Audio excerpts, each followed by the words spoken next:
सो hey everyone, आप लोग का बहुत बहुत स्वागत है आपके अपने यूट्यूब चैनल स्टडी पॉइंट रहा में। तो गाइज आप लोगों के लिए मैं लेकर आई हूँ रेलवे ग्रुप डी 2025 का जीके जीएस का प्रीवियस ईयर का ब्रह्मास्त्र सीरीज लेकर आई हूँ, जो आप सभी स्टूडेंट के लिए बहुत ज्यादा इंपॉर्टेंट होने वाला है। और गाइज जैसा कि मैं अभी आपको बताई हूँ कि रेलवे ग्रुप डी का जो हमारा अभी सीरीज चल रहा है, जिसमें मैं आपको एंशियंट हिस्ट्री करवा चुकी हूँ, ज्योग्राफी करवा चुकी हूँ, मेडाइवल हिस्ट्री और मॉडर्न हिस्ट्री करवा चुकी है। आज का जो है वो हमारा सिर्फ बायो का है, यानी कि आज आपका जितना भी बायो से रिलेटेड कोई भी कंफ्यूजन होगा और कोई भी दिक्कत होगा वो सब जो है वो क्लियर हो जाएगा। ठीक है ना? तो कोशिश करिएगा चीजों को नोट करने का और रिवीजन करिएगा। तो ठीक है, चलिए बिना देर के स्टार्ट करते हैं और अपने पहले क्वेश्चन की तरफ बढ़ते हैं। तो आज का हमारा पहला प्रश्न है, क्वेश्चन नंबर 1 है। क्वेश्चन नंबर 1 हमसे कह रहा है कि रक्त का थक्का जमाने में कौन सा घटक मदद करता है। तो बहुत इंपॉर्टेंट है, रक्त का थक्का जमाने में कौन सा घटक मदद करता है। तो प्लेटलेट, लाल रक्त कोशिकाएं, श्वेत रक्त कोशिकाएं, प्लाज्मा। अब बहुत लोग कहेंगे कि रक्त का थक्का जो है वो किसकी वजह से जमता है, विटामिन के की वजह से। ठीक है ना? बहुत लोग बोलेंगे तो विटामिन के की वजह से भी जमता है। ठीक है ना? विटामिन के की वजह से भी रक्त का थक्का जमता है, लेकिन आपको इसमें बताना है कि कौन सा घटक है। ठीक है, ये विटामिन नहीं पूछ रहा है, घटक पूछ रहा है। तो गाइज इसका जो करेक्ट आंसर हो जाएगा वो हो जाएगा आपका प्लेटलेट। बिंबाणु जो है ना आपका, बिंबाणु जिसे हम क्या कहते हैं, बिंबाणु। ठीक है, तो यहाँ पे मैं आपको बिंबाणु भी लिख देती हूँ। ठीक है, इसे बिंबाणु भी कहते हैं, बिंबाणु। ठीक है, तो ये आपको बताना है ये कि ये जो है रक्त का थक्का जमाने में मदद करता है। ठीक है, अब यहाँ पे प्लेटलेट से जितना भी इंपॉर्टेंट पॉइंट बनेगा उन सबको एक एक करके क्लियर करेंगे। सबसे पहले आपको ये याद रखना है गाइस कि इसका जो है आकार कितना होता है, इसका वैज्ञानिक नेम क्या है। तो सबसे पहले हम बात करते हैं आकार के बारे में। प्लेटलेट का आकार जो है ये कितना होता है गाइस, तो ये आपको ध्यान रखना है। प्लेटलेट का जो आकार होता है वो 2 से 3 माइक्रोमीटर होता है। ठीक है, 2 से 3 माइक्रोमीटर, माइक्रोमीटर। ठीक है, उसके अलावा अगर मैं बात करूं कि इसका जो है प्लेटलेट का जीवन काल कितना होता है, जीवन काल।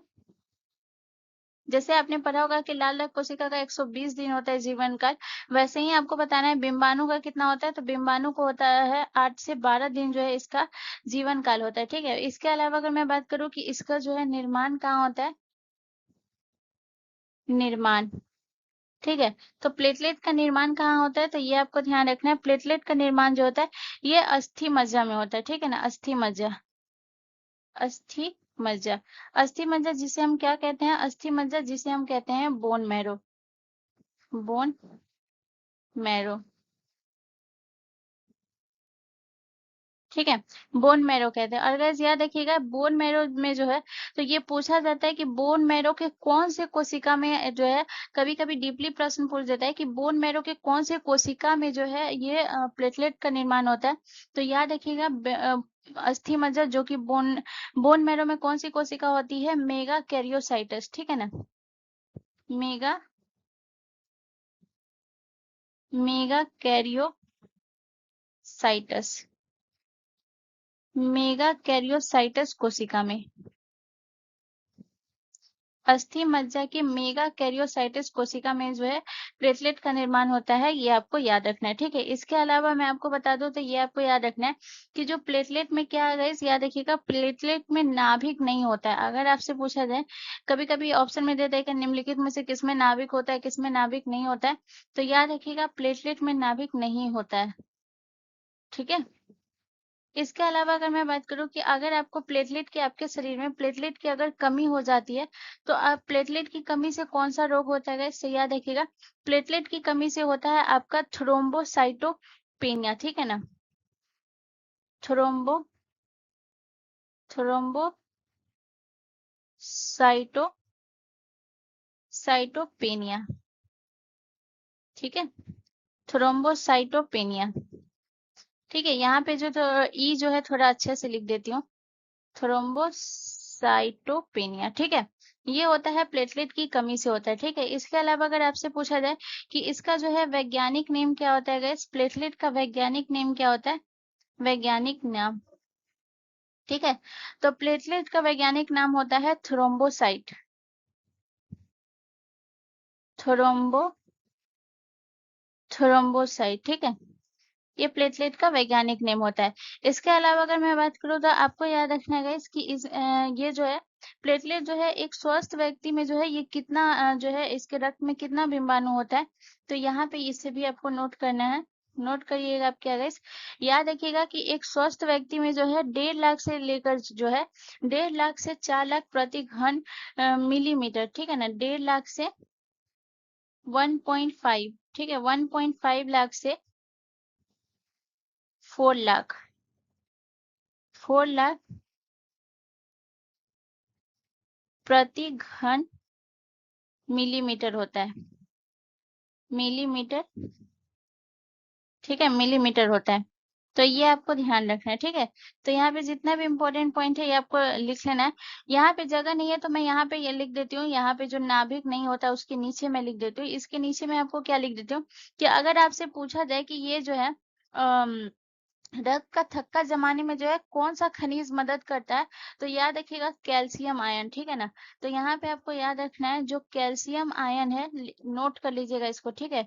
अगर आपसे खनिज पूछ दे तो भी आपको ध्यान रखना है कैल्शियम आयन जो है, याद रखिएगा कैल्शियम आयन रक्त का थक्का जमाने में मदद करते हैं, ठीक है। और कैल्शियम आयन ही याद रखिएगा ये किसको सक्रिय कर देता है, थ्रोम्बिन एंजाइम को, ठीक है। तो याद रखिएगा कैल्शियम आयन जो है ये आपको ध्यान रखना है थ्रोम्बिन, थ्रोम्बिन एंजाइम को सक्रिय करता है, ठीक है। तो यही थ्रोम्बिन एंजाइम को सक्रिय करता है, ठीक है। और ये किस थ्रोम्बिन एंजाइम किस में होता है, प्लेटलेट में होता है, ठीक है। तो यहाँ पे आपको होपफुली समझ आ गया होगा। चलिए अब हम नेक्स्ट क्वेश्चन की तरफ चलते हैं।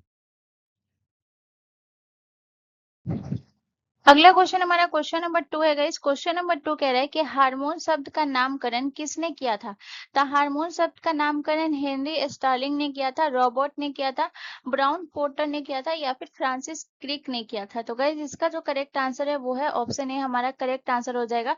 हेनरी स्टार्लिंग ने जो है हार्मोन शब्द का जो है नामकरण किया था। और याद रखिएगा इन्होंने नामकरण कब किया था, तो हार्लिंग स्टार्लिंग अगर आपसे पूछा जाए कि इन्होंने जो है नामकरण, ठीक है, नामकरण कब किया था गाइस, तो याद रखिएगा इन्होंने नामकरण 1905 में किया था। कब किया था, 1905 में, 1905 में किया, ठीक है। इसके अलावा अगर मैं बात करूँ तो याद रखिएगा यहाँ पे मैं आपको कुछ एंजाइम लिखा रही हूँ, सॉरी कुछ हार्मोन लिखा रही हूँ, और उसका मैं आपको बताऊंगी कि उस हार्मोन का क्या ये है। तो सबसे पहले आपको याद रखना है, जैसे कुछ हार्मोन में आपका हो जाएगा peptide hormone, peptide, peptide hormone, ठीक है। तो पेप्टाइड हार्मोन के बारे में क्या याद रखना है गाइस, तो ये आपको ध्यान रखना है पेप्टाइड हार्मोन जो होता है ये प्रोटीन आधारित हार्मोन होता है, ठीक है। ये कैसा हार्मोन होता है गाइस, तो याद रखिएगा प्रोटीन आधारित हार्मोन, प्रोटीन आधारित हार्मोन होता है, ठीक है।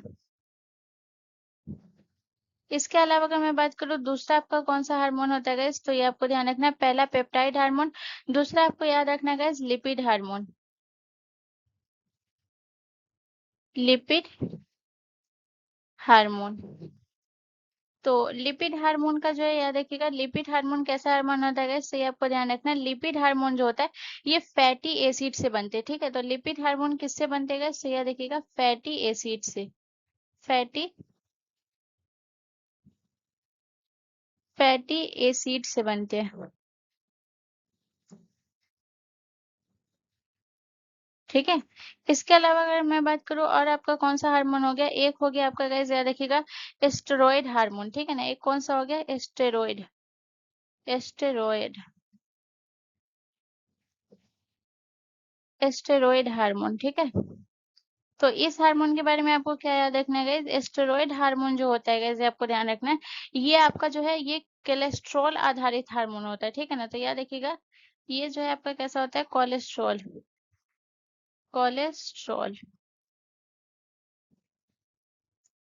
कोलेस्ट्रॉल आधारित हार्मोन होता है, आधारित हार्मोन होता है, ठीक है। इसके अलावा अगर मैं बात करूँ अगर मैं चौथे नंबर पे, तो याद रखिएगा एक आपका कौन सा होता है, amine hormone, amine hormone,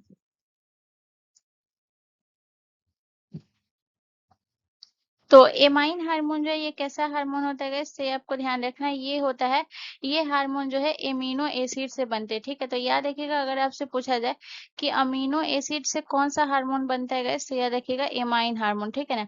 amine hormone जो है एमिनो एसिड से बनते हैं, ठीक है। चलिए नेक्स्ट क्वेश्चन की तरफ। अगला क्वेश्चन हमारा क्वेश्चन नंबर 3 है गाइस। क्वेश्चन नंबर 3 हमसे कह रहा है कि मानव शरीर की सबसे लंबी और सबसे मजबूत हड्डी कौन सी है। तो मानव शरीर की सबसे लंबी और सबसे मजबूत हड्डी जो है ये आपका स्टेपिस है, फीमर है, टेंडन है या फिर फिबुला है। तो गाइस इसका जो करेक्ट आंसर होगा वो हो जाएगा आपका ऑप्शन बी करेक्ट आंसर हो जाएगा। मानव शरीर की सबसे लंबी हड्डी और मजबूत जो होती है वो फीमर होती है। फीमर की अगर मैं बात करूँ तो ये हड्डी आपका कहाँ होता है, तो ये हड्डी होता है आपका जांग में पाई जाती है, ठीक है ना। ये हड्डी कहाँ पाई जाती है, जांग में पाई जाती है, जांग में पाई जाती है।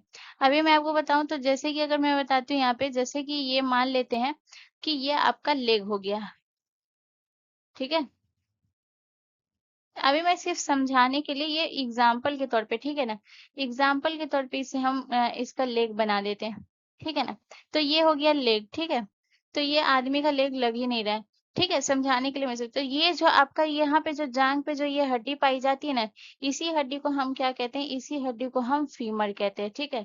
तो याद रखिएगा, जो कि सबसे मजबूत होती है, ठीक है, और सबसे लंबी होती है। इसके अलावा अगर मैं बात करूँ तो ये जो आपका स्टेपीज है, ये आपको इसके बारे में आपको ध्यान रखना है कि ये जो है मानव शरीर की सबसे छोटी हड्डी होती है, ठीक है। मानव शरीर की सबसे छोटी हड्डी कौन सी होती है, स्टेपीज, सबसे छोटी हड्डी। और ये हड्डी जो है ये आपकी कहाँ होती है मानव शरीर में, तो याद रखिएगा ये हड्डी जो है ये कान में पाई जाती है, कान में पाई जाती है, ठीक है। इसके अलावा अगर मैं बात करूँ तो अब है आपका टेंडन। टेंडन से आपको क्या याद रखना है, टेंडन जो होता है ये किसको, ये टेंडन जो है ये आपको मांसपेशी और जो है हड्डी को, यानी कि मसल और बोन को कौन सी हड्डी जोड़ता है guys? तो ये आपको ध्यान रखना है, मसल, मसल प्लस बोन को जोड़ती है,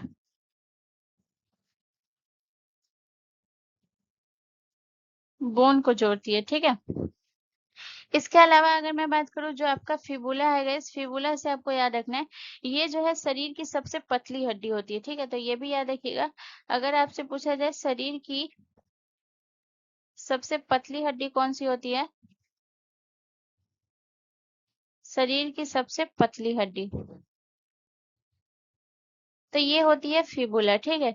इसके अलावा एक और होता है लीगामेंट, लीगामेंट। तो लीगामेंट और टेंडन बहुत पूछता है, तो याद रखिएगा जो हड्डी बोन को बोन से जोड़ती है, ठीक है ना, याद रखिएगा बोन को बोन से जोड़ती है उसे हम क्या कहते हैं, बोन को बोन से जोड़ती है, बोन को बोन से जोड़ती है। तो बोन को बोन से जोड़ती है उस हड्डी को हम क्या कहते हैं guys? तो याद रखिएगा लीगामेंट कहते हैं, ठीक है। तो जो बोन को बोन से जो जोड़ती है उसे लिगामेंट, और मसल को जो बोन से जोड़ती है उसे हम टेंडन कहते हैं, ठीक है। तो ये आपको याद रखना है, ठीक है। चलिए नेक्स्ट क्वेश्चन की तरफ।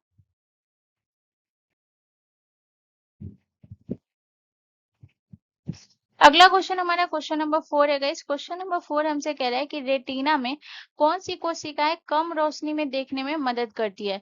तो रेटिना में जो है कौन सी कोशिका जो है कम रोशनी में देखने में मदद करती है, कौन कोशिकाएं, गैलीलियन कोशिकाएं, रोड कोशिकाएं या फिर बाइपोलर कोशिकाएं। तो गाइस इसका जो करेक्ट आंसर हो जाएगा रॉड कोशिका, ठीक है। ऑप्शन सी हमारा करेक्ट आंसर हो जाएगा। और आपको ध्यान क्या रखना है गाइस कि रॉड कोशिका की वजह से ही अगर आपसे प्रश्न ये भी पूछा जाए कि अंधेरे में जो है हम किसकी वजह से देख सकते हैं गाइस, अंधेरे में, अंधेरे में देख सकते हैं तो वो कौन सी कोशिका की वजह से गाइस, तो याद रखिएगा रॉड कोशिका की वजह से अंधेरे में देख सकते हैं, ठीक है। इसके अलावा अगर मैं बात करूं आपका जो है कोन कोशिका, कोन कोशिका भी बहुत इंपॉर्टेंट है, तो याद रखिएगा कोन कोशिका के बारे में आपको याद रखना है कि ये जो है ये रेटिना में पाई जाती है, ठीक है। ये सारी जो मैं लिखाई हूँ चारों ऑप्शन ये रेटिना की है, ठीक है, रेटिना एक कोशिका की है। तो यहाँ पे आपको याद रखना है इसके बारे में, कोन कोशिका के बारे में कि ये क्या करती है गाइस, ये रंगों को पहचानने में और तेज रोशनी में देखने में मदद करती है, ठीक है। तो यहाँ पे आप लिख लीजिएगा रंगों को पहचानने में, पूछा जाता है कि रंगों को पहचानने में जो है गाइस याद रखिएगा, पहचानने में कौन सी रेटिना की कोशिका कौन सी मदद करती है, याद रखिएगा। तो रंगों को पहचानने में, और याद रखिएगा, और किस में गए याद रखिएगा, और तेज रोशनी में जो है याद रखिएगा देखने में मदद करती है, ठीक है। तेज रोशनी में और तेज रोशनी में देखने में मदद करती है, देखने में मदद करती है, ठीक है। तो यहाँ पे मैं दो के बारे में लिखा दी, कौन कोशिका और रोड कोशिका। अब यहाँ पे मैं बताती हूँ आपका जो है गैंग्लियन जो कोशिका है इसके बारे में, ठीक है।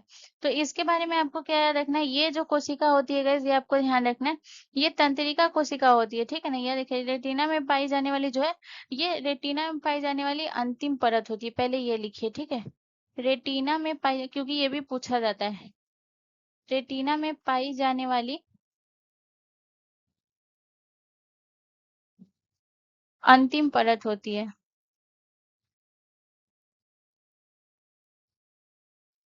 अंतिम परत होती है, ठीक है। इसके अलावा आपको याद रखना है कि ये जो है ये क्या करती है गाइस, ये जो है तंत्रिका कोशिका होती है, और ये क्या करती है, दृश्य जानकारी को जो है मस्तिष्क तक पहुंचाने का काम किसका होता है, इसी का होता है, ठीक है। तो याद रखिएगा ये तंत्रिका कोशिकाएं होती हैं, तंत्रिका कोशिकाएं होती हैं, कोशिकाएं होती हैं जो क्या करती है गाइस, जो दृश्य जानकारी को, ठीक है ना, दृश्य जानकारी को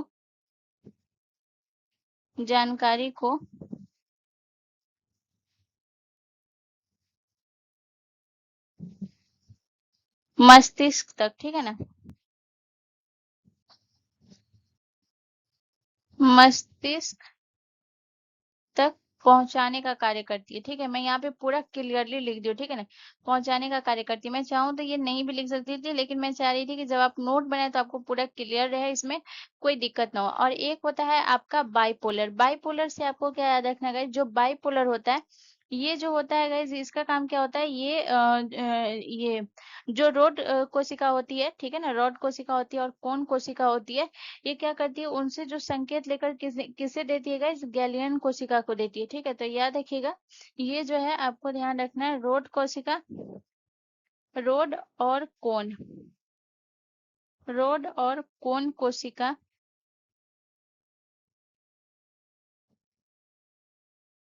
कोशिका कोशिका से संकेत लेकर, ठीक है ना, संकेत लेकर किसको पहुंचाती है गाइस, याद रखिएगा ये पहुंचाती है, संकेत लेकर गैग्लियन कोशिका को पहुंचाती है,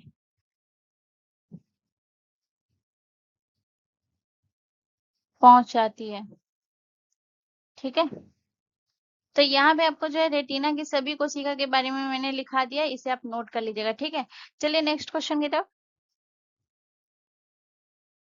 अगला क्वेश्चन हमारा क्वेश्चन नंबर 5 है गाइस। क्वेश्चन नंबर 5 कह रहा है कि ऑक्सीटोसिन हार्मोन का मुख्य कार्य क्या है। तो ऑक्सीटोसिन हार्मोन का मुख्य कार्य क्या है, रक्तचाप को नियंत्रित करना, संकोचन को प्रेरित करना, चयापचय को नियंत्रित करना, या फिर तनाव को कम करना। तो गाइस इसका जो करेक्ट आंसर होगा वो हो जाएगा ऑप्शन बी, हमारा करेक्ट आंसर हो जाएगा संकोचन को प्रेरित करना, ठीक है। अब ऑक्सीटोसिन हार्मोन बहुत ही इंपॉर्टेंट है, क्योंकि इस हार्मोन के बारे में आप लोगों को समझना है। सबसे पहले अगर मैं बात करूँ तो ये इसे हम कौन सा हार्मोन कहते हैं, इसे हम लव हार्मोन कहते हैं, ठीक है, लव हार्मोन कहते हैं, या फिर जो है इसे हम क्या कहते हैं, बॉन्डिंग हार्मोन कहते हैं, ठीक है ना, बॉन्डिंग हार्मोन, बॉन्डिंग हार्मोन। अब ये इसे जो है हम लव हार्मोन या फिर बॉन्डिंग हार्मोन क्यों कहते हैं, ये मैं आपको बताती हूँ। तो गाइज ये जो फीलिंग हमारा जगता है, जो बोलते हैं कि हमारे दिल में उसके लिए ये है वो है, तो वो दिल का कुछ काम नहीं होता है, इसी जो है ऑक्सीटोसिन हार्मोन की वजह से किसी के लिए हमें भावनात्मक जो जगता है वो उसे ही हम कहते हैं ऑक्सीटोसिन हार्मोन, यानी कि इसी की वजह से होता है, ठीक है ना। तो ये प्यार व्यार का जो मामला होता है, ये लव दिल विल का इसमें कोई चक्कर नहीं होता है, ठीक है ना। इसके अलावा अगर मैं बात करूँ तो ये यहाँ पे आपको याद रखना है कि ये हार्मोन जो है ये किससे जुड़ा हुआ है, तो ये भी मैं लिख देती हूँ। ये इसे लव हार्मोन या बॉन्डिंग हार्मोन क्यों कहते हैं, क्योंकि जो है आपको याद रखना है, जैसे कि माँ बच्चे से प्रेम करती है या फिर जो है प्रेमी प्रेमिका से प्रेम करते हैं, तो ये सब जो है इसी हार्मोन की वजह से होता है, ठीक है ना। अब यहाँ पे जो है मैं आपको लिख देती हूँ, ये जो है शरीर में भावनात्मक जुड़ाव से, ठीक है ना, और स्तनपान से जो है ये जुड़ा हुआ है, ठीक है ना। भावनात्मक भावनात्मक भावनात्मक जुड़ाव होता है इस हार्मोन की वजह से, ठीक है, भावनात्मक जुड़ाव हो गया। या फिर जो है स्तनपान जो होता है, स्तनपान इसी हार्मोन की वजह से होता है। या फिर कोई भी सामाजिक में, जैसे कि कोई भी हम व्यवहार करते हैं, सामाजिक व्यवहार जिस तरीके से होता है वो इसी की वजह से होता है, ठीक है ना। तो ये आपको ध्यान रखना है। अब यहाँ पे जो है मैं आपको बता देती हूँ ऑक्सीटोसिन हार्मोन के बारे में। सबसे इंपॉर्टेंट पॉइंट मैं यहाँ पे लिख देती हूँ कि ये हार्मोन का निर्माण कहाँ होता है। सबसे इंपॉर्टेंट पूछा जाता है कि इस हार्मोन का निर्माण कहाँ होता है गाइस, तो याद रखिएगा इस हार्मोन का निर्माण होता है हाइपोथैलेमस में। हाइपोथैलेमस में होता है, ठीक है, हाइपोथैलेमस में होता है। उसके अलावा आपको याद रखना है कि ये जो है जब इसका निर्माण होता है तो याद रखिएगा ये जो है प्यूटरी ग्रंथि के जो है याद रखिएगा पिछली लोब से जो है रक्त में स्रावित होता है, तो ये भी याद रखिएगा। प्यूटरी, सॉरी, पिट पिट पिट्यूटरी, ठीक है, पिट्यूटरी ऐसा लिखेगा। पिट्यूटरी ग्रंथि, पिट्यूटरी ग्रंथि के किस साइड से होता है guys? पिछली पिछली लोब से, पिछली लोब से रक्त रक्त में स्रावित होता है, स्रावित होता है, ठीक है। तो ये भी मैं लिखा दी हूँ, इसे भी आप ध्यान रखिएगा, ठीक है। तो ये हो गया। इसके अलावा अगर मैं आपको बताऊँ तो ये आपको ध्यान रखना है कि इसका जो है इसका काम क्या होता है, ठीक है ना। अगर मैं बात करूँ कि जो ऑक्सीटोसिन हार्मोन का कार्य यहाँ पे लिखाती हूँ ताकि आपको सही से समझ आए, ठीक है। तो कार्य में आपको जैसे याद रखना है कि इसका काम क्या होता है, यानी कि जो है स्तनपान में सहायक होना, स्तनपान में सहायक होना, स्तनपान में सहायक होना, ठीक है। यानी कि जो है जो दूध को स्तनों से बाहर निकलने में मदद करता है वो इसी हार्मोन की वजह से निकलता है। इसके अलावा अगर मैं बात करूं, जो आप यहाँ पे जो है भावनात्मक जुड़ाव, ठीक है ना, भावनात्मक जुड़ाव, ठीक है ना। भावनात्मक जुड़ाव यानी कि जो अभी मैंने बताया कि जो प्रेमी प्रेमिका से प्यार करे या फिर जो माँ बच्चे या जिससे भी हमें जुड़ाव होता है ये इसी हार्मोन की वजह से होता है, ठीक है। इसके अलावा अगर मैं बात करूँ तो आपका कौन सा तनाव और चिंता को कम कौन करता है गाइस, तो याद रखिएगा तनाव, तनाव और चिंता को कम करता है, ठीक है। तनाव और चिंता को कम कौन करता है गाइस, तो याद रखिएगा इसी हार्मोन की वजह से तनाव और चिंता जो है ये कम होती है, ठीक है। इसके अलावा जो है आपको एक और याद रखिएगा, जो गर्भाशय की मांसपेशियों को जो संकुचित करता है यही हार्मोन करता है, ये भी याद रखिएगा, ठीक है। अब चलिए नेक्स्ट क्वेश्चन की तरफ। अगला क्वेश्चन हमारा क्वेश्चन नंबर 6 है गाइस। क्वेश्चन नंबर 6 कह रहा है कि पादपों में पत्ती का पीला होना किस पोषक तत्व की कमी से होता है। तो पादप में जो है पत्ती का पीला होना जो है ये किस पोषक तत्व की कमी से होता है, नाइट्रोजन, फास्फोरस, पोटेशियम या फिर कैल्शियम। तो गाइस इसका जो करेक्ट आंसर होगा वो हो जाएगा ऑप्शन है नाइट्रोजन की वजह से। अब यहाँ पे मैं आपको नाइट्रोजन के बारे में बताऊं तो याद रखिएगा नाइट्रोजन जो है ये क्या होता है गाइस, तो याद रखिएगा क्लोरोफिल का एक घटक होता है, ठीक है ना। क्लोरो क्लोरोफिल का क्लोरोफिल का एक प्रमुख घटक होता है, ठीक है, एक प्रमुख घटक होता है, ठीक है। इसके अलावा अगर मैं बात करूँ तो ये आपको याद रखना है कि ये जो है ये क्या करता है guys, इसकी ये नाइट्रोजन की कमी से जो है ये क्या होता है, प्रकाश संश्लेषण प्रभावित होता है, ठीक है। नाइट्रोजन की कमी से आपको ध्यान रखना है, नाइट्रोजन की कमी से, नाइट्रोजन की कमी से प्रकाश संश्लेषण प्रभावित होता है, ठीक है। प्रकाश संश्लेषण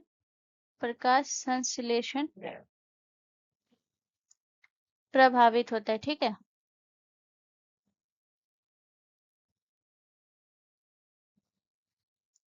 और इसी प्रभावित जब होता है तो इसी वजह से क्या हो जाता है गाइस, पत्तियां जो है पीली पड़ने लगती है, ठीक है। तो प्रभावित होता है इसी वजह से, ठीक है ना, यहाँ पे लिख लीजिएगा। मैं पूरा क्लियरली लिखा देती हूँ, ठीक है ना, इसी वजह से पत्तियां जो है क्या होती है गाइस, इसी वजह से पत्तियां जो है पीली पड़ जाती है, पीली पड़ जाती है, ठीक है। इसके अलावा अगर मैं बात करूँ तो आपको याद रखना है कि ये जो है सबसे पहले जो ये पत्तियां पीली पड़ती है तो जो पुराने जो पत्ती होती है सबसे पहले उसमें ये असर दिखता है, ठीक है ना। तो ये याद रखिएगा। तो नाइट्रोजन की कमी से जो प्रभावित होता है वो मैंने लिखा दिया। इसके अलावा अगर मैं बात करूँ तो यहाँ पे आपको याद रखना है कि आपको याद रखना है एक होता है आयरन की कमी से, आयरन की कमी से। तो आयरन की कमी से क्या होता है गैस, तो आयरन की कमी से होता है जो नई पत्तियां जो होती है वो पीली होती है और उसकी नसें जो होती है पत्तियों में आपने देखा होगा। मान लेते हैं कि ये जो है आपका पत्ती है, ठीक है ना। तो ये जो पत्ती है तो इसमें जो है आपने हल्का हल्का इस तरीके को देखा होगा, इस तरीके की उसमें जो है नस रहती है, ठीक है ना, इस तरीके की। तो उसकी नस जो है हरी हो जाती है, ठीक है ना। तो याद रखिएगा आयरन की कमी से क्या होती है, आयरन की कमी से होती है जो है जो नई पत्तियां होती है, ठीक है ना। नई पत्तियां, नई पत्तियां पीली हो जाती है, पीली होती है। और जो है और पत्तियों की जो नस होती है, ठीक है ना, और नसें कैसी होती है, नसें जो है हरी होती है, हरी हो जाती है आयरन की कमी से, ठीक है ना। ये हो गया आयरन की कमी से। दूसरा अगर मैं आपको बताऊं तो एक और याद रखिएगा guys, एक जो है आपको याद रखना है कि जो ये मैग्नीशियम की कमी से, ठीक है ना, मैग्नीशियम, मैग्नीशियम की कमी से। तो मैग्नीशियम की कमी की अगर मैं बात करूं, मैग्नीशियम की कमी से, ठीक है। तो इसके बारे में आपको क्या याद रखना है कि मैग्नीशियम की कमी से क्या होता है, जो नसों के बीच जो है वो पीला हो जाता है, ठीक है ना। पत्तियों के जो नसों का बीच होता है, नसों के बीच में जो है, नसों के बीच कैसे हो जाते हैं, पीला हो जाता है, पीला हो जाता है, पीला हो जाता है। और किनारे जो हैं वो कैसे होते हैं, और किनारे जो हैं हरे रहते हैं, ठीक है ना। और किनारे जो हैं कैसे रहते हैं, किनारे हरे हो जाते, हरे रहते हैं, ठीक है। तो होपफुली आप समझ पाए होंगे। चलिए नेक्स्ट क्वेश्चन की तरफ। अगला क्वेश्चन हमारा क्वेश्चन नंबर 7 है गाइस। क्वेश्चन नंबर 7 हमसे कह रहा है कि कौन सा अंग शरीर में यूरिया का निर्माण करता है। तो कौन सा अंग शरीर में यूरिया का निर्माण करता है, हृदय करता है, यकृत करता है, फेफड़ा करता है या फिर गुर्दा करता है। तो गाइस इसका जो करेक्ट आंसर हो जाएगा वो हो जाएगा आपका यकृत। यकृत जो है ये यूरिया का निर्माण करता है। अब ये यकृत यूरिया का निर्माण कैसे करता है ये मैं आपको समझाती हूँ। तो सबसे पहले आपको याद रखना है कि यकृत क्या करता है, याद रखिएगा। जब आपको मैं बताती हूँ कि जब क्या होता है, शरीर में जब शरीर में क्या होता है, प्रोटीन का पाचन होता है।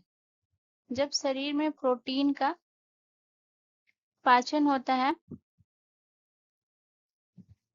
पाचन होता है, तब वो क्या होता है, तब वो अमीनो अम्ल में टूटता है, ठीक है ना। ये पाचन होता है तो किस में टूटता है गैस, अमीनो अम्ल में टूटता है, अमीनो अम्ल में, अमीनो अम्ल में टूटता है, ठीक है, टूटता है। और जब ये अमीनो अम्ल में टूटता है तो फिर अमीनो अम्ल में जब ये टूट जाता है तो ये क्या बनाता है गाइस, तो अमीनो अम्ल में टूटने के बाद जो है ये अमीनो अम्ल से क्या बनाता है, अमोनिया, ठीक है। ये आपको समझना है अमीनो अम्ल से क्या बनाता है गाइस, तो ये आपको ध्यान रखना है। अमीनो अम्ल से जो है ये अमोनिया बनता है, ठीक है। अमोनिया, अमोनिया क्या होता है, NH3, अमोनिया बनता है, ठीक है। और फिर ये अमोनिया जो है ये किसमें गैस, याद रखिएगा अमोनिया को किसमें, जो यूरिया साइकिल जो होता है ना इसके माध्यम से क्या होता है, यूरिया में बदला जाता है। तो फिर याद रखिएगा इस अमोनिया को किसमें, यूरिया साइकिल के माध्यम से, यूरिया साइकिल के माध्यम से, यूरिया साइकिल। इस एक काम करती हूँ, इसे मैं इंग्लिश में लिख देती हूँ, ठीक है ना, urea cycle, urea cycle. Urea cycle में जो है इस अमोनिया को रखा जाता है और इसके बाद ये किस में बदल दिया जाता है, इसके बाद जो है यूरिया में इसे बदला जाता है, ठीक है। इसके बाद किस में बदला जाता है, यूरिया में बदला जाता है, बदल दिया जाता है, ठीक है। और जब ये यूरिया में बदल दिया जाता है तब क्या होता है, तब क्या होता है, जब यूरिया में बदल दिया जाता है तो यूरिया क्या होता है, यूरिया रक्त में मिल जाता है, ठीक है। यूरिया क्या होता है? यूरिया रक्त में मिल जाता है, रक्त में मिल जाता है। और जब यूरिया रक्त में मिल जाता है तो फिर इसी यूरिया को कौन छानने का काम करता है? जो आपने पढ़ा होगा कि रक्त को फिल्टर करने का काम कौन करता है? किडनी। फिर यही किडनी जो है ये क्या करता है गाइस? किडनी जो है ये जो है यूरिया को छानकर, किडनी छान कर क्या करता है गाइस? इसे छान कर जो है मूत्र के द्वारा इसे बाहर निकाल देता है, ठीक है ना? छान कर मूत्र द्वारा, मूत्र द्वारा बाहर निकाल दिया जाता है, बाहर निकाल दिया जाता है।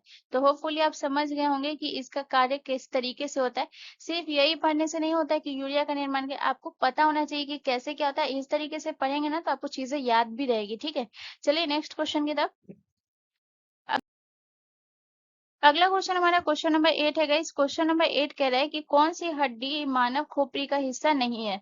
तो parietal bone, occipital bone, sphenoid bone या फिर फीमर। तो गाइस फीमर जो है ये मानव खोपड़ी का हिस्सा नहीं है। अभी मैंने आपको जस्ट बताया था कि फीमर जो है गाइस, ध्यान रखिएगा, फीमर जो है ये जांग की हड्डी है, जो हमारे शरीर की सबसे मजबूत हड्डी होती है। वो कहाँ होती है? ये जांग की हड्डी है, ठीक है? जांग की हड्डी है।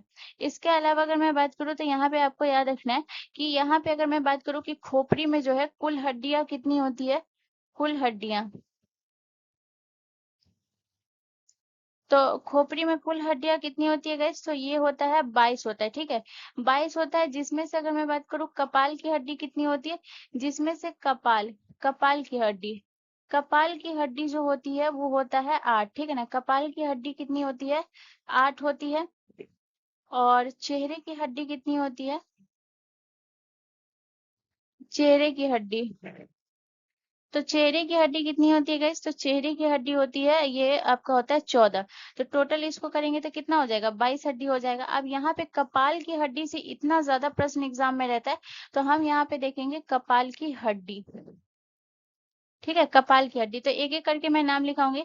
सबसे पहले अगर मैं बात करूँ तो यहाँ पे आपको याद रखना है कपाल के, तो पहला कौन सा होता है कपाल की हड्डी में? याद रखिएगा, जिसे हम कहते हैं frontal bone, frontal bone, frontal, frontal bone कहते हैं, ठीक है? तो फ्रंटल बोन कहाँ होता है? जो माथे की हड्डी होती है ना उसे हम फ्रंटल बोन कहते हैं। अब देखिए, आप पिक्चर पे, जब मैं यहाँ पे छोटा सा लगाई हूँ, यहाँ पे आप ध्यान से देखिए, जो येलो कलर का जो अभी मैं कलर दिखा रही हूँ, दो तीन लाइन खींच रही हूँ, ये जो है ये कैसा है? यही है आपका फ्रंटल बोन है, ठीक है ना? ये माथे की हड्डी होती है, इसे ही हम फ्रंटल बोन कहते हैं, ठीक है? इसके अलावा और कौन सा होता है गाइस? तो फ्रंटल बोन हो गया। इसके बाद आपको याद रखना है पेरिएंटल बोन, पेरिएंटल, पेरिएंटल बोन। तो पेरिएंटल बोन कहाँ पे होता है गाइस? तो पेरिएंटल बोन सर के पीछे की जो हड्डी होती है ना, उसे पेरिएंटल बोन कहते हैं। देखिए, मैं एक और कलर ले रही हूँ, रेड कलर, पिक्चर पे ध्यान से देखिए। ये वाला जो रेड कलर में अभी मैं पिक्चर पे कर रही हूँ, ये ही होता है आपका कौन सा? ये होता है आपका पेरिएंटल बोन, ठीक है? इसके अलावा और मैं अगर बात करूँ तो और कौन सा होता है गाइस? और होता है आपका ऑक्सीपिटल, ऑक्सीपिटल, ऑक्सीपिटल बोन। तो ऑक्सीपिटल बोन कहाँ होता है गाइस? तो ये जो सर के पीछे की जो हड्डी होती है ना, ये देखिए, एक और कलर ले रही हूँ, यहाँ पे आप जो देख रहे हैं, जिसे मैं ये इस कलर से कर रही हूँ, पर्पल कलर से, ये आप ये देख रहे हैं, पिक्चर पे ध्यान से देखिए, ठीक है? तो यही होता है आपका ऑक्सीपिटल बोन होता है, ठीक है? इसके अलावा और कौन सी हड्डी होती है कपाल की? तो याद रखिएगा, ऑक्सीपिटल बोन हो गया। इसके बाद आपको याद रखना है जिसे हम कहते हैं टेम्पोरल बोन, ठीक है ना? टेम्पोरल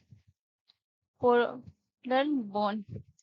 ये बोन कहाँ पे होती है गाइस? तो ये कानों के पास की जो हड्डी होती है ना, कानों के पास की हड्डी। देखिए, एक और कलर ले लेती हूँ, ये भी मैं रेड ले रही हूँ, ठीक है ना? रेड ले रही हूँ। ये वाला, ये वाला जिसे मैं सर्कल की हूँ और बड़ा सा टी लिखी हूँ, ये वाला जो हड्डी, इसे हम क्या कहते हैं? टेम्पोरल बोन कहते हैं, ठीक है? इसके अलावा अगर मैं बात करूँ तो और कौन सा होता है गाइस? और होता है आपका स्फिनोइड बोन, एस्फिनोइड, एस्फिनोइड बोन। ये बोन कहाँ पे होता है गाइस? तो एस्फिनोइड बोन होता है आपका आंखों के पीछे की जो हड्डी होती है ना, उसे हम एस्फिनोइड बोन कहते हैं।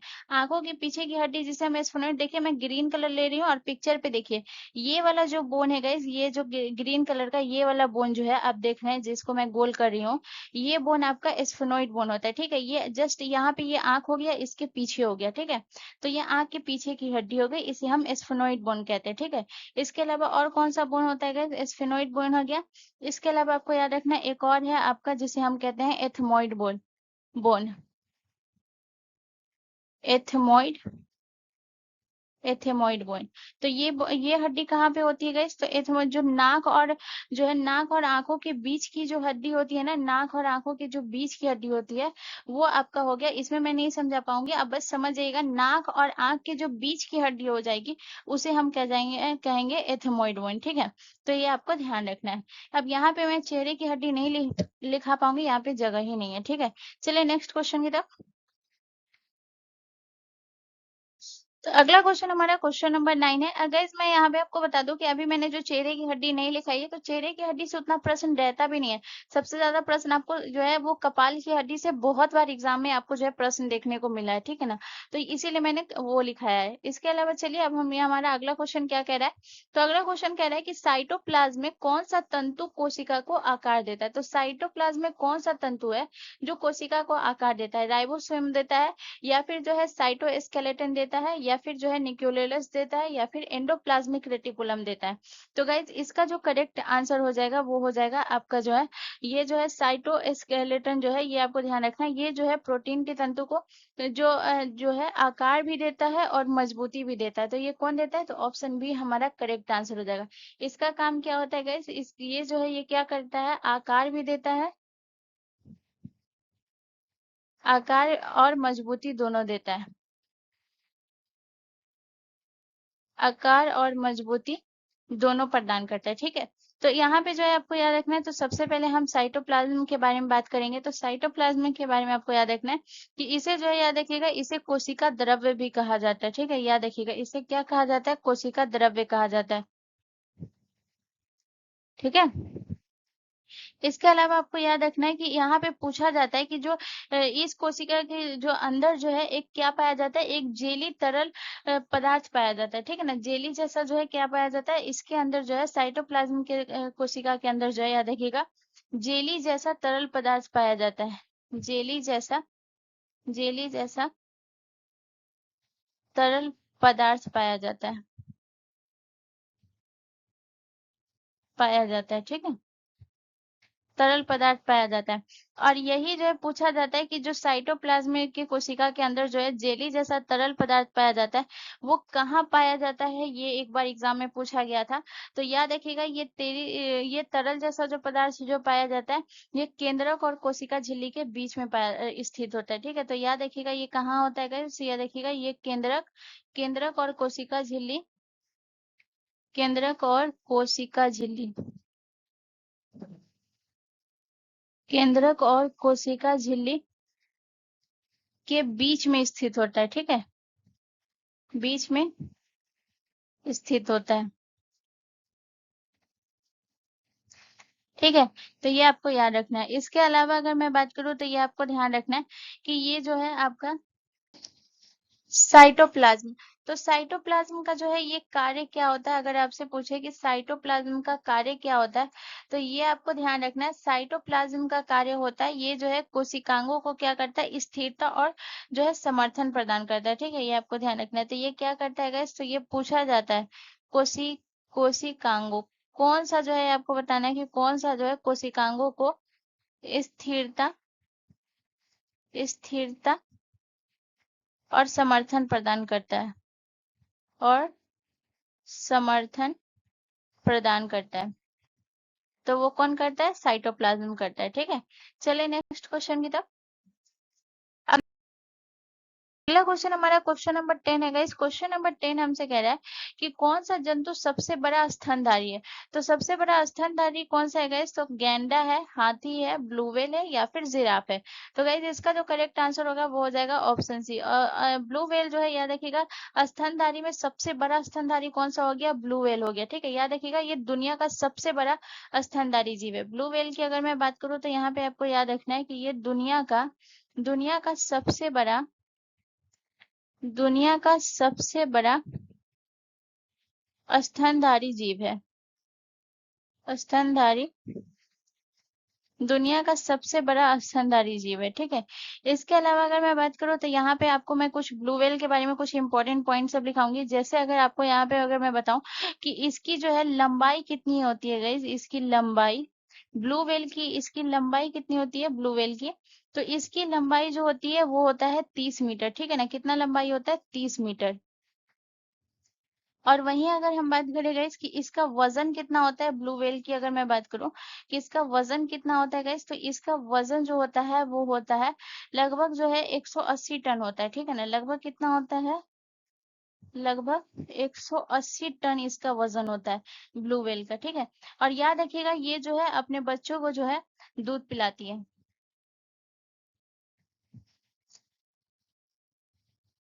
दूध पिलाती है अपने बच्चे को। और ये जो है स्तनधारी का सबसे बड़ा पहचान है कि जो जानवर अपने बच्चे को दूध पिलाती है वो स्तनधारी होती है, ठीक है ना। तो दूध पिलाती है अपने बच्चों को, अपने बच्चों को। और याद रखिएगा यही स्तनधारी की पहचान है, लिख लीजिएगा। यही स्तनधारी, स्तनधारी जीव की पहचान है, ठीक है।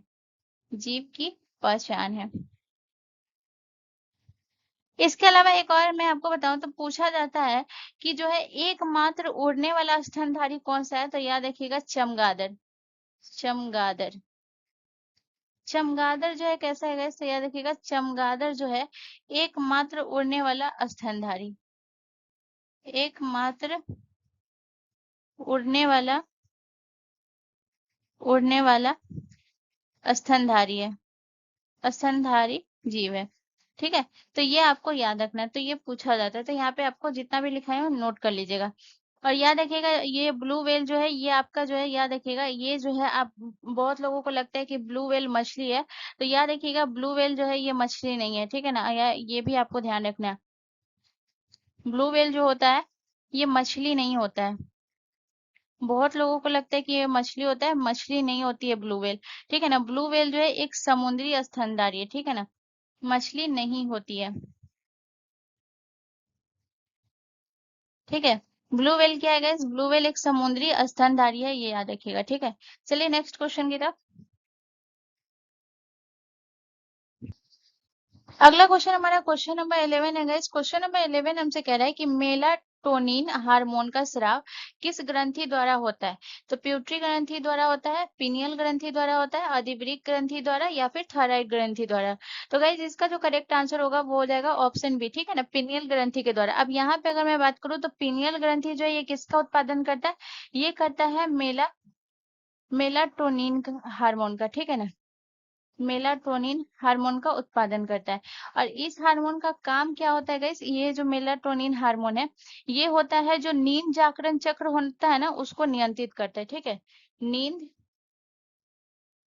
नींद जागरण, नींद जागरण चक्र को नियंत्रित करता है, नियंत्रित करता है, ठीक है। और पूछा जाता है कि मेलाटोनिन हार्मोन जो है ये किससे बनता है, तो याद रखिएगा ये जो बनता है सेरोटोनिन से जो है क्या बनता है, मेलाटोनिन, ठीक है ना। तो याद रखिएगा सेरोटोनिन से, सेरो सेरोटोनिन से क्या बनता है, मेलाटोनिन, मेलाटोनिन बनता है। इसके अलावा अगर मैं बात करूँ तो आपको याद रखना है कि इसका जो आकार होता है ये कितना होता है गाइस, तो याद रखिएगा इसका आकार होता है 5 से 8 मिलीमीटर,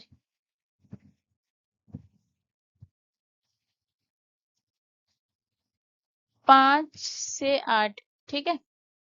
इसके अलावा अगर मैं बात करूँ तो आपको याद रखना है कि ये इसका जो है आकार जो इतना बड़ा होता है ये किसकी तरह होता है गाइस, तो ये याद रखिएगा ये होता है आपके अनानास की बीज जैसी दिखती है, ठीक है। ये कैसी दिखती है, अनानास, अनानास की बीज जैसी दिखती है, ठीक है।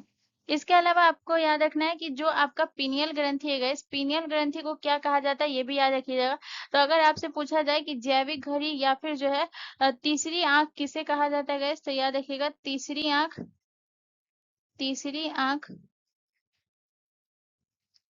या जैविक घड़ी कहा जाता है, या जैविक घड़ी कहा जाता है,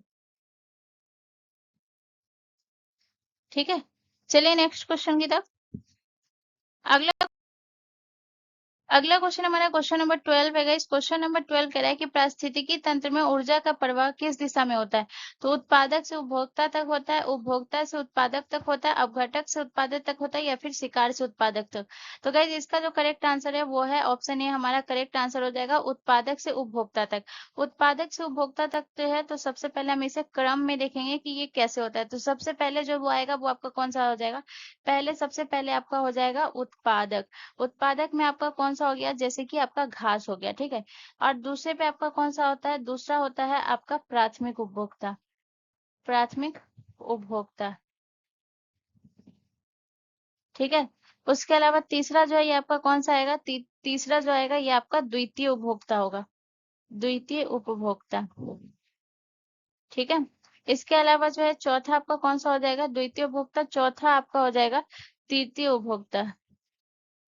तृतीय उपभोक्ता, ठीक है। तृतीयक उपभोक्ता, ठीक है। और ये जो है आपका द्वितीयक उपभोक्ता।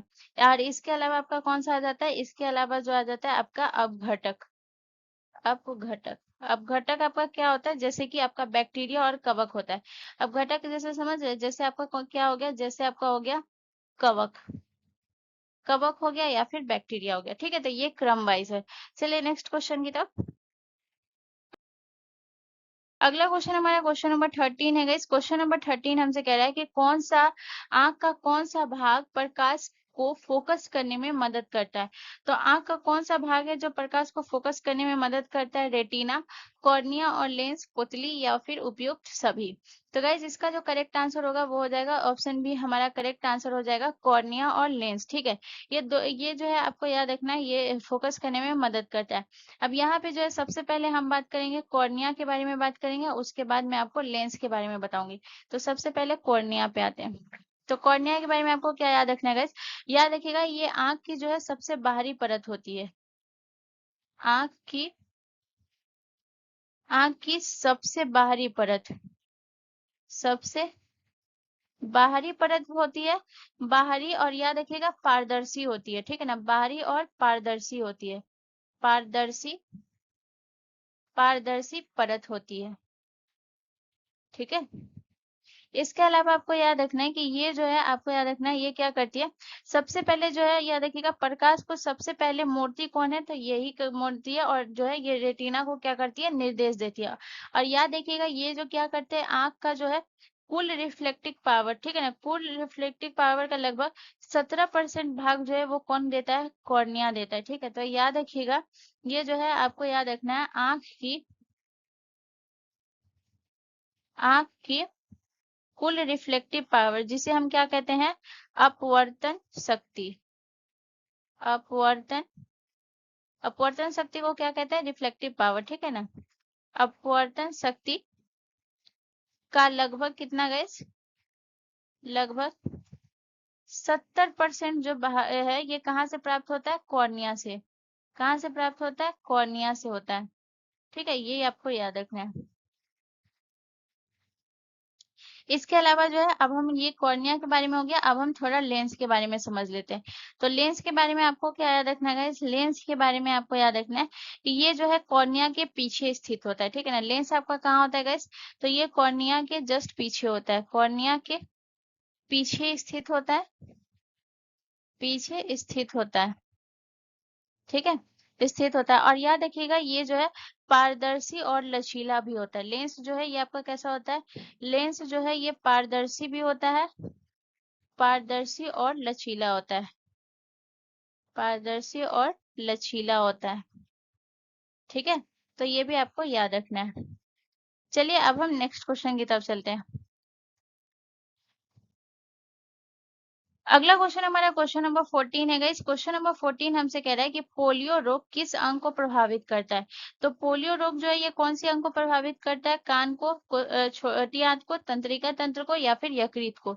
तो गाइस इसका जो करेक्ट आंसर होगा ये करता है तंत्रिका तंत्र को करता है पोलियो रोग, ठीक है। अगर मैं बात करूँ कान, कान को कौन प्रभावित करता है? कौन सा रोग है? तो ये आपको ध्यान रखना है। कान को जो प्रभावित करता है वो है ओटिटिस रोग, ठीक है ना। ओटिटिस रोग जो है ये किसको प्रभावित करता है? ओटिटिस ये रोग जो है ये किसको प्रभावित करता है गाइस? ये करता है कान को, ठीक है। इसके अलावा अगर मैं बात करूँ हैजा, हैजा जो है ये किसको प्रभावित करता है? छोटी आंत को।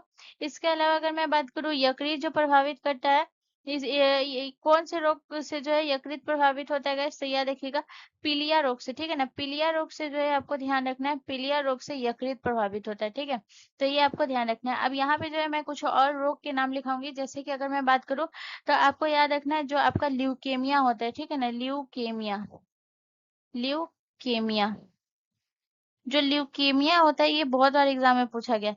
ल्यूकेमिया जो है ये किसको प्रभावित करता है? रक्त को करता है और अस्थि मज्जा को करता है, ठीक है। रक्त और बोन मैरो को, रक्त और अस्थि मज्जा को, अस्थि मज्जा को प्रभावित करता है, ठीक है। इसके अलावा ल्यूकेमिया हो गया। इसके अलावा अगर मैं बात करूँ तो और कौन सा हो गया गाइस? तो याद रखिएगा इसके अलावा जो है आपका रिकेटस रोग है, ठीक है ना। रिकेटस रोग जो विटामिन डी की कमी से होता है, रिकेटस रोग। रिकेटस रोग जो है ये किसको प्रभावित करता है? तो रिकेटस रोग जो है ये हड्डी को प्रभावित करता है। विटामिन डी की कमी से है तो ये किससे? हड्डी को ही प्रभावित करेगा। इसके अलावा अगर मैं बात करूँ तो और आपका कौन सा है इस तो और याद रखिएगा। और आपका हो गया एक होता है हेपेटाइटिस रोग, ये भी यकृत को ही प्रभावित करता है, ठीक है ना। इसके अलावा अगर मैं बात करूँ तो आपका जो है ये काली खांसी, ठीक है ना। तीसरा आपको याद रखना है काली खांसी। तो काली खांसी जो है ये किसको प्रभावित करती है गाइस? काली खांसी, ठीक है। तो काली खांसी जो प्रभावित करती है ये श्वसन तंत्र को, ठीक है। ये किसको प्रभावित करती है? श्वसन, श्वसन तंत्र को, ठीक है। चलिए नेक्स्ट क्वेश्चन की तरफ। अगला क्वेश्चन हमारा क्वेश्चन नंबर 15 है गाइस। क्वेश्चन नंबर 15 कह रहा है कि गुणसूत्रों की कुल संख्या मानव शरीर में कितनी होती है? यानी कि क्रोमोसोम जिसे हम कहते हैं उसकी जो है कितनी होती है गाइस? तो ये 23 होती है, 46 होती है, 44 होती है या फिर 48 होती है? तो गाइस ये होती है 46 होती है। कुल संख्या अगर आपसे पूछा है, अगर यही आपसे जोड़ी पूछ देता है तो गाइस याद रखिएगा कितनी जोड़ी होती है? 23 जोड़ी होती है, ठीक है। 23 जोड़ी होती है। तो जोड़ी अगर पूछता है तो 23 जोड़ी होती है और कुल अगर पूछा तो 46 होती है। इसमें याद रखिएगा जो आपका 46 जो होता है इसमें आपको याद रखना है, जिसमें से जो है आपको याद रखना है जो 22 जोड़े, 22 जोड़े, 22 जोड़े मतलब कितना हो गया? 22 जोड़े मतलब आपका हो गया 44, 22 दूना 44, 44 जो है ये आपको ध्यान रखना है। 44 क्रोमोसोम जो है गुणसूत्र, गुणसूत्र जो है याद रखिएगा ये कैसे होते हैं? ऑटोसोम होते हैं, ऑटो, ऑटोसोम होते हैं, ठीक है। ऑटोसोम होते हैं। अब बाकी 44 और एक जोड़ा जो होता है, एक जोड़ा, ठीक है। एक जोड़ा जो होता है, एक जोड़ा जो है ये कौन सा होता है? लिंक, एक जोड़ा लिंक क्रोमोसोम होता है, ठीक है ना। लिंक क्रोमोसोम होता है, लिंक क्रोमो, लिंक क्रोमोसोम होता है, ठीक है। इसके अलावा अगर मैं बात करूँ तो ये आपको ध्यान रखना है जो क्रोमोसोम होता है ये क्या होता है? ये सूत्र के आकार का एक संरचनात्मक घटक होता है, ठीक है। और इसका ये क्या करता है? ये जो है गुणसूत्र जो है ये किससे बने होते हैं गाइस? तो याद रखिएगा गुणसूत्र जो है डीएनए और प्रोटीन के बने होते हैं, ठीक है ना। और ये क्या करता है? आनुवांशिक गुणों को नियंत्रित करता है। तो यहाँ पे मैं गुणसूत्रों के बारे में लिखती हूँ। यहाँ पे आपको याद रखना है ये किसके बने होते हैं? डीएनए, डीएनए और किसके बने होते हैं? डीएनए और प्रोटीन के बने होते हैं, प्रोटीन के बने होते हैं, ठीक है। और इसके अलावा जो है इसका काम क्या होता है? ये जो है आनुवांशिक गुणों को, आनुवांशिक, आनुवांशिक गुणों को नियंत्रित करता है, नियंत्रित करता है, ठीक है। तो ये भी आपको याद रखना है। चलिए अब हम नेक्स्ट क्वेश्चन की तरफ चलते हैं। अगला क्वेश्चन, अगला क्वेश्चन हमारा क्वेश्चन नंबर 16 है गाइस। क्वेश्चन नंबर 16 कह रहा है कि पादपों में पत्ती का झुलसना रोग किसके कारण होता है? तो पादपों में पत्ती का झुलसना रोग वायरस के कारण, बैक्टीरिया के कारण, कवक के कारण या फिर प्रोटोजोआ के कारण? तो गाइस इसका जो करेक्ट आंसर होता है वो होगा ऑप्शन सी, हमारा करेक्ट आंसर हो जाएगा कवक के कारण होता है। और सबसे पहले हम इसके लक्षण की बात करेंगे गाइस कि ये जब रोग होता है तो इसका लक्षण क्या क्या होता है। तो पहले आपको याद रखना है कि जब ये रोग होता है तो याद रखिएगा इसमें जो है पत्तियों पर क्या होते हैं? भूरे या फिर काले धब्बे बनते हैं, ठीक है। तो यहाँ पे आप पिक्चर में देख भी रहे होंगे गाइस, ये जो लगा हुआ है पत्तियों पर क्या होते हैं? पत्तियों पर भूरे, भूरे या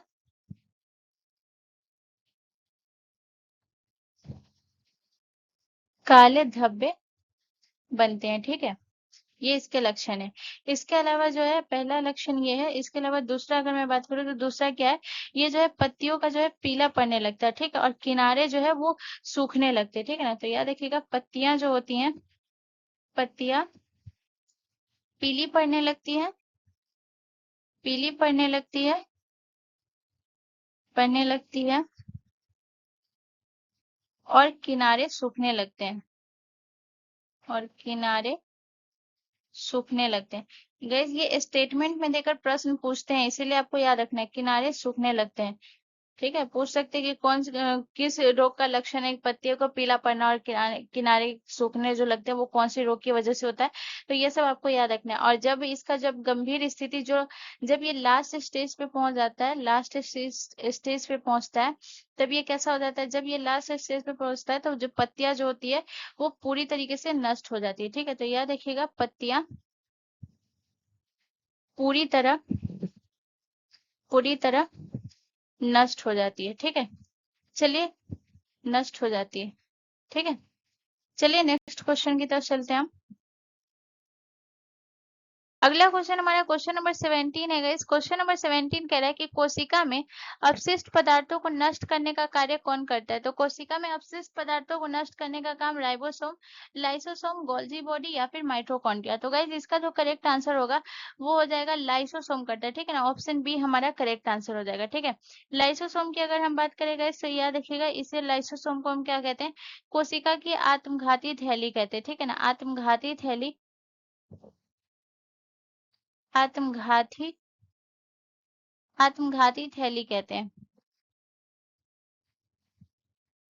ठीक है, इसके अलावा ये आपको याद रखना है कि ये इसमें जो है इसके अंदर लाइसोसोम के अंदर जो है आपको ध्यान रखना है, लाइसोसोम के अंदर कौन सा एंजाइम होता है गाइस, तो ये आपको ध्यान रखना है लाइसोसोम के अंदर जो है हाइड्रोलाइटिक एंजाइम होता है। ठीक है, इसके अंदर कौन सा एंजाइम होता है, हाइड्रो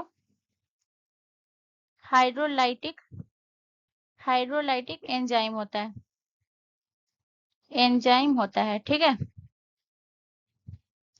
इसके अंदर।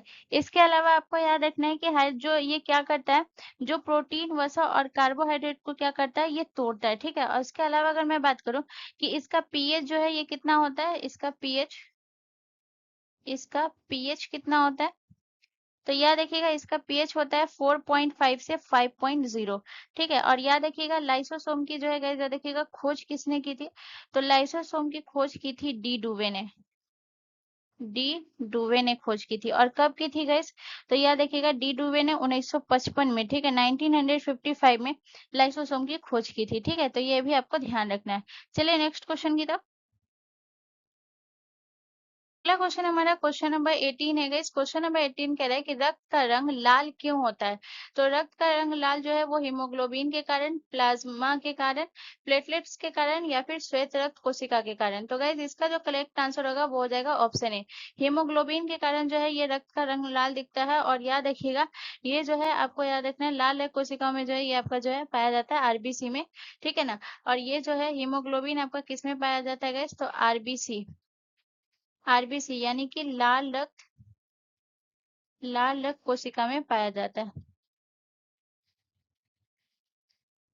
लाल रक्त कोशिका में पाया जाता है।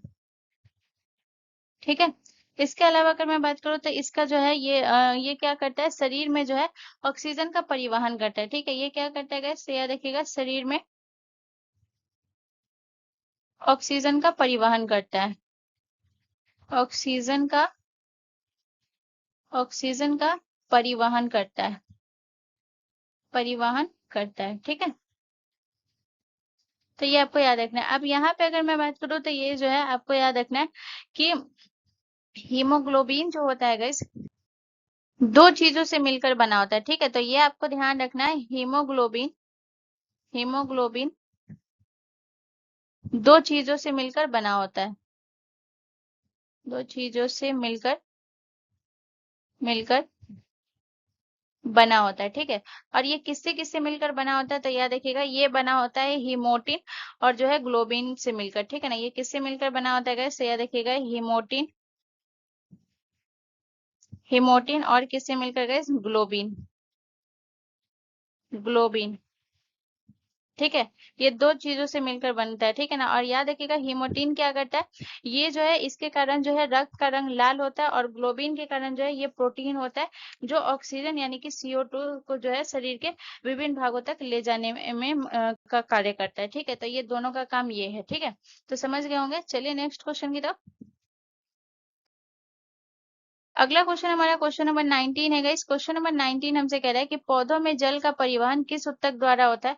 तो पौधों में जल का परिवहन स्टोमाटा द्वारा होता है, फ्लोएम द्वारा होता है, क्यूटिकल द्वारा होता है, या फिर जाइलम द्वारा। तो गाइस याद रखिएगा, पौधे में जो जल का परिवहन होता है वो होता है आपका जाइलम के द्वारा होता है। तो ऑप्शन डी हमारा करेक्ट आंसर हो जाएगा। और याद रखिएगा, जाइलम जो है ये आपको ध्यान रखना है, जाइलम जो है ये चार प्रकार की कोशिका होती है। ठीक है ना, जाइलम में जो है आपको ध्यान रखना है, जाइलम में कितनी प्रकार की कोशिका होती है गाइस। तो याद रखिएगा, चार प्रकार की कोशिका होती है, चार प्रकार की कोशिका होती है, कोशिका होती है।